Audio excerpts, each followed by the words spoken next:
Hello students, myself Lekh Narwal. Today in this part of the chapter 7 we will discussing about different part of the brain. Let's start our topic. First of all we start with the forebrain. Forebrain is the main thinking part of the brain. तो सबसे important और main part इसको माना जाता है forebrain को। It has regions which receive sensory impulses. तो इसमें जो है अलग अलग रीजन्स होते हैं, अलग अलग रीजन्स के अंदर इस फोरब्रेन को डिवाइड किया गया है जो रिसीव करेंगे सेंसरी इम्पल्सिस को फ्रॉम वेरियस रिसेप्टर। जो अलग अलग रिसेप्टर हैं वहाँ से ये जो है सेंसरी इम्पल्सिस को रिसीव करेंगे। Separate areas of forebrain are specialized for hearing, smell, sight and so on. तो सेपरेट एरिया जो है प्रेजेंट होते हैं फोर ब्रेन के अंदर, अलग अलग एरिया जो है प्रेजेंट रहेंगे फोर ब्रेन के अंदर जिनका स्पेशलाइजेशन रहता है अलग अलग जो है सेंसेशन के लिए। जैसे हियरिंग के लिए अलग जो है एरिया रहेगा, वो स्पेशलाइज रहेगा हियरिंग को इंटरप्रेट करने के लिए। स्मेल के लिए अलग रहेगा, साइट के लिए अलग रहेगा। इसी तरीके से अलग अलग जो सेंसेशन होती हैं उनके लिए अलग अलग एरिया जो है पाए जाते हैं फोर ब्रेन के अंदर, जो मतलब उनको इंटरप्रेट करेंगे। There are separate area of association where this sensory information is interpreted। और अलग अलग एरिया जो होते हैं वो जो है एसोसिएट करते हैं इस जो है सेंसरी इन्फॉर्मेशन को।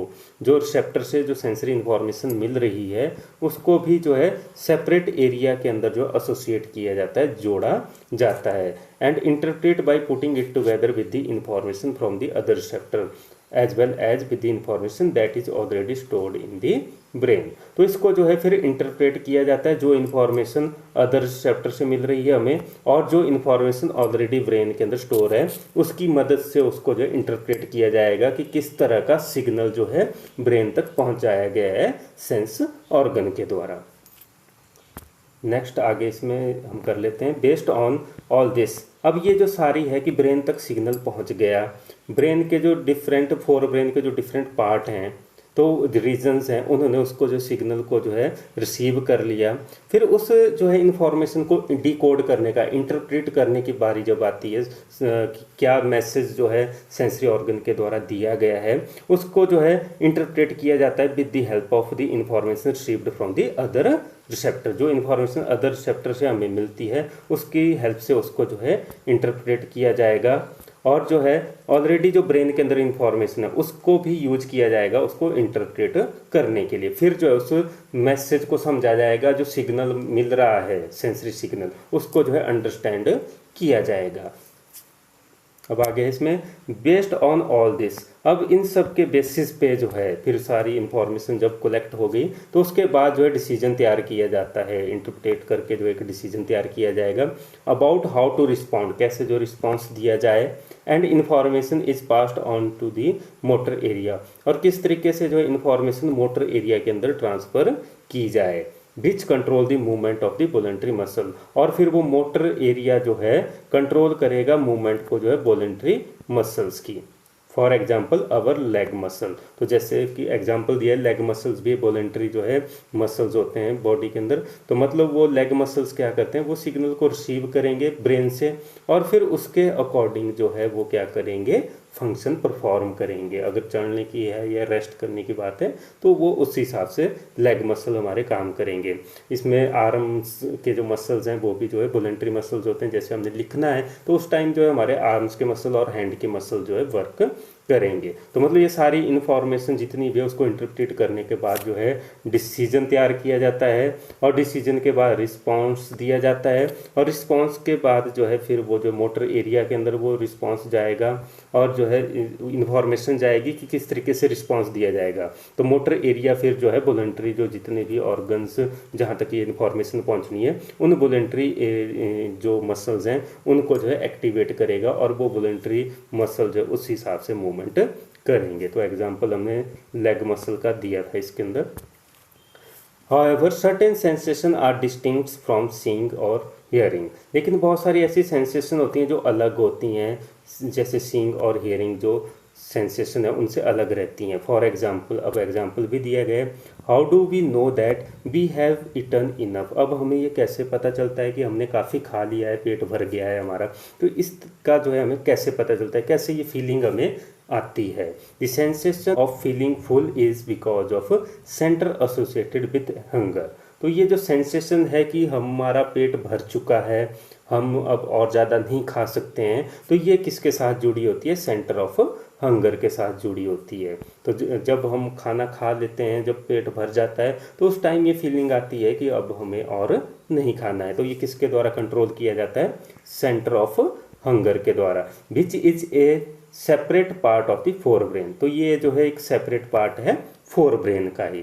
तो मतलब ये जो फोर ब्रेन के द्वारा ही कंट्रोल किया जाएगा, और फोर ब्रेन के अंदर ही एक सेपरेट पार्ट है जो जुड़ा होता है सेंटर ऑफ हंगर के साथ। मतलब जो हंगर जो हमारी बॉडी को लगती है, ज़रूरत होती है एनर्जी की, तो उस टाइम जो है हमें भूख महसूस होती है, तो उसको कंट्रोल करता है centre associated with hunger in the fore brain.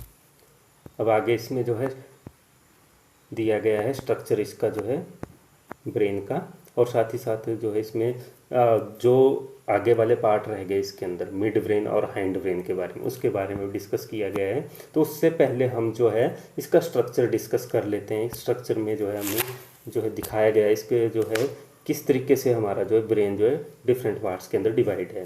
सबसे पहले फोर ब्रेन है, ये साइड से जो है दिखा रखा है ये वाला पोर्शन, तो इसमें क्लियरली शो कर रखा है ये फोर ब्रेन वाला पार्ट है।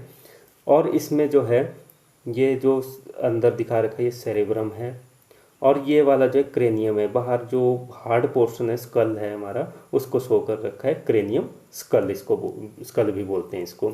और इसके अंदर जो है मिड ब्रेन है, वाइट कलर से जो शो कर रखा है ये वाला पोर्शन, तो ये है मिड ब्रेन। अब आ जाते हैं जो हमारा मिड ब्रेन के बाद जो हाइंड ब्रेन है उसके बारे में अब हम करते हैं। तो ये हाइंड ब्रेन है, नीचे की तरफ को दिखा रखा है, यहाँ पर ये लिख रखा है हाइंड ब्रेन। अब ये हाइंड ब्रेन जो है तीन पार्ट से, पॉन्स, मेडुला और सेरिब्रम, तो ये तीन पार्ट इसमें शो कर रखे हैं। तो पॉन्स वाला एरो से क्लियरली शो कर रखा है, मेडुला है और जो है सेरिब्रम है, तो ये तीन पार्ट से मिलकर बना हुआ है। और इसमें जो है हाइपोथैलेमस को भी शो कर रखा है, ये हाइपोथैलेमस है, पिट्यूटरी ग्लैंड है, और ये तो हैंड ब्रेन के पार्ट है नीचे। और लास्ट में जो इसमें ये स्पाइनल कॉर्ड का कनेक्शन ब्रेन के साथ दिखा रखा है, जो जुड़ा हुआ होता है ब्रेन तक जो है और सिग्नल को पहुंचाता है। तो इन दोनों का जो है मेन रोल रहता है स्पाइनल कॉर्ड और ब्रेन का सेंट्रल नर्वस सिस्टम को बनाने में। तो ये थे इसके जो है पार्ट्स के बारे में। तो तीन पार्ट्स के अंदर डिवाइड है, फोर ब्रेन, मिड ब्रेन और हाइंड ब्रेन। तो डायग्राम में इसको जो है क्लियरली शो कर रखा है। तो ये तो थी इसकी डायग्राम। कई बार एग्जाम के अंदर ये डायग्राम पूछी जाती है और डिफरेंट पार्ट्स के बारे में पूछा जाता है इसके। तो तीन ही मेन पार्ट हैं, फोर ब्रेन, मिड ब्रेन और हैंड ब्रेन इसके, और इनके जो है फंक्शन के बारे में पता होना चाहिए कि कौन सा पार्ट कौन सा फंक्शन परफॉर्म करता है। तो डायग्राम अच्छे से बनाने आने, बिल्कुल सिंपल डायग्राम है इसकी, कोई ऐसा नहीं है कि टफ डायग्राम है, बना नहीं सकते हैं। अब हम इसके जो है नेक्स्ट पार्ट के बारे में जो है अब करेंगे। नाउ कमिंग टू नेक्स्ट,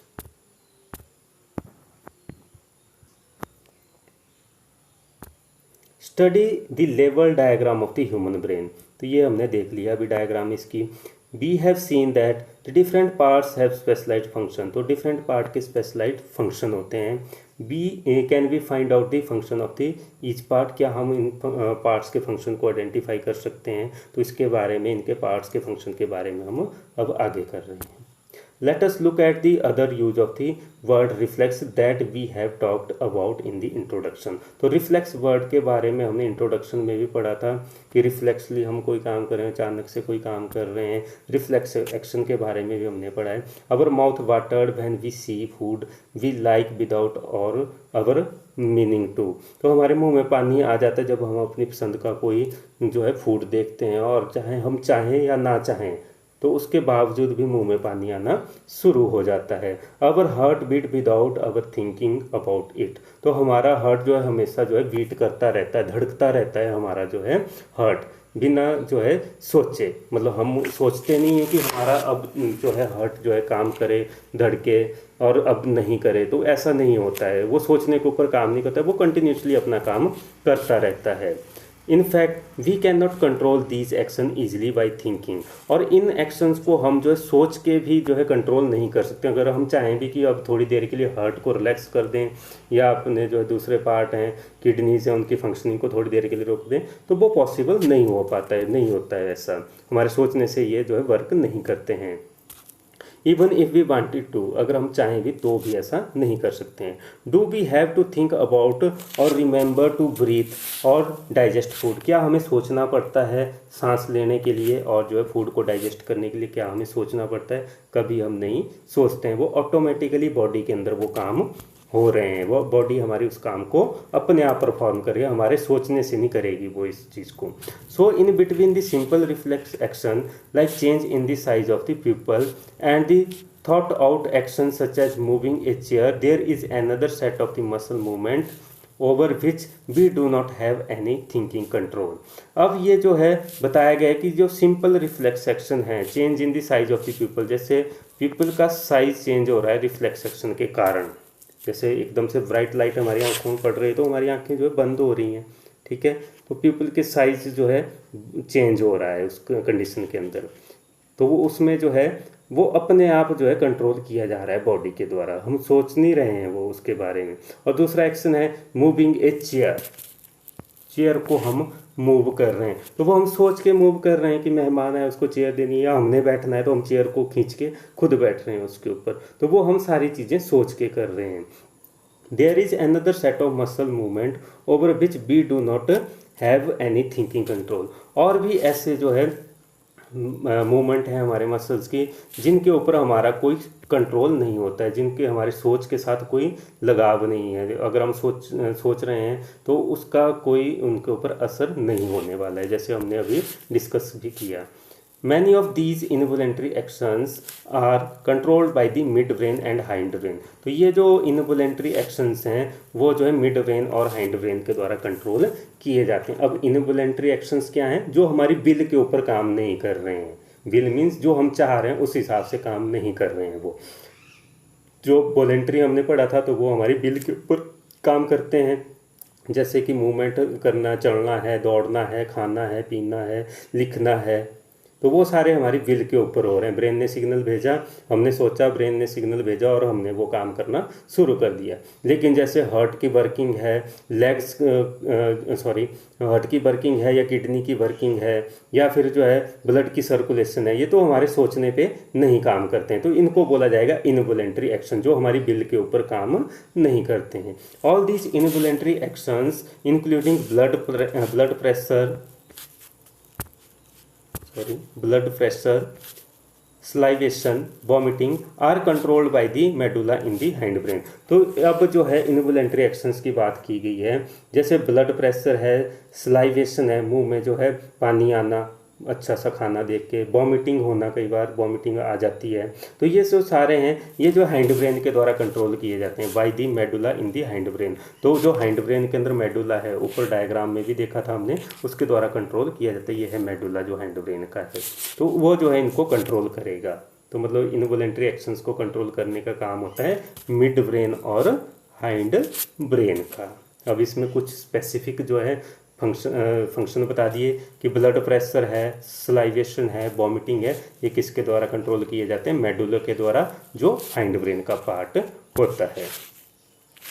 अब आगे है इसके अंदर, think about activities like walking in a straight line. अब कुछ जो है एक्टिविटीज़ के बारे में बताया गया है कि जैसे walking in a straight line, morning assembly होती है, स्ट्रेट लाइन में चलते हैं, या जो है जो आर्मी के पर्सन्स होते हैं तो वो जब परेड करते हैं तो वो एक स्ट्रेट लाइन में चलते हैं। राइडिंग ए बाइसिकल, जब हम साइकिल चला रहे हैं। पिकिंग अप ए पेंसिल, कोई पेंसिल हम ले रहे हैं, ठीक है, तो ये जो है कुछ एक्टिविटी हैं जिनके बारे में अब डिस्कस किया जा रहा है कि वो कैसे कंट्रोल की जाती हैं। तो मतलब हम सोच के कर रहे हैं उनको, जैसे हमने चलना है स्ट्रेट लाइन में तो हमारे माइंड में एक डिसीजन, एक ऑर्डर है कि स्ट्रेट लाइन में ही चलना है। राइडिंग ए बाइसिकल, हम साइकिल चला रहे हैं तो हमें पता है कि पैडल मारेंगे तभी वो साइकिल चलेगी। पिकिंग अप ए पेंसिल, कोई पेंसिल हम उठा रहे हैं तो उनके बारे में अब सोचना है, इन एक्टिविटीज़ के बारे में। These are possible due to the part of the hind brain. तो ये जो एक्टिविटीज़ हैं ये हाइंड ब्रेन के द्वारा पॉसिबल हो पाती हैं। अब ये हम बोलेंगे कि ये तो जो है फोर ब्रेन भी इसमें जो है हेल्प कर रहा है, तो सोच रहे हैं हम, ब्रेन का काम है, ब्रेन का ही पार्ट है हैंड ब्रेन भी, लेकिन स्ट्रेट लाइन में चलना है, बॉडी स्ट्रेट लाइन ही क्यों फॉलो कर रही है। कोई साइकिल हम चला रहे हैं तो साइकिल को चलाने के लिए जो है बॉडी किस तरीके से अपना बैलेंस बना रही है।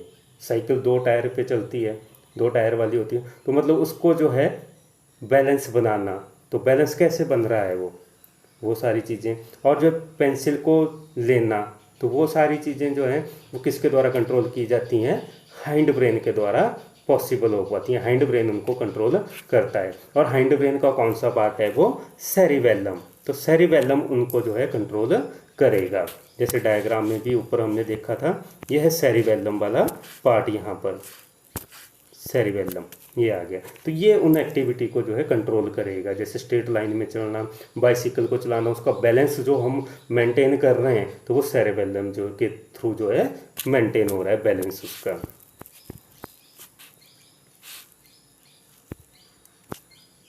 आगे है